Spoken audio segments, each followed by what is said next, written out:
ఆరామస్థానం వాళ్ళు నిజంగా ఆయన చెప్పింది కరెక్ట్ అయితే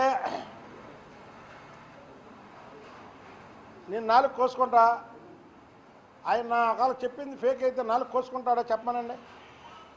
ఒకవేళ ఈ ఛాలెంజ్కి ఒప్పుకోకపోతే కూటమి ప్రభుత్వం ఏర్పడగానే ప్రజలకు క్షమాపణ చెప్పాలి. అతనితో ఎవరైతే ఈ సంగతి చెప్పించారో వాళ్ళ పేర్లు బయట పెట్టాలి. ఎందుకంటే ఇది ప్రజల జీవితాలతో ఆడుకోవడం. నేషనల్ ఛానల్స్ అన్నీ కూడా పెద్ద పెద్ద ఛానల్స్, ఎంతో గొప్ప చరిత్ర ఉన్నటువంటి ఛానల్స్ కూటమికి ఇది ఇస్తే ఈయన ఇలా చెప్పడం కరెక్ట్ కాదు. దీన్ని మరి ఏ ఉద్దేశంతో చెప్పారు?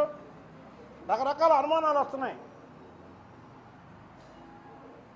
కాబట్టికే కూటమి ప్రభుత్వం ఏర్పడడం ఖాయం. నేను ఇచ్చిన ఛాలెంజ్కి కానీ ఒప్పుకోకపోతే ఆ రోజు ప్రజలకు క్షమాపణ చెప్పి ఈయనతో ఎవరు చెప్పించారో ఆ పేర్లు మాత్రం బయట పెట్టాలి.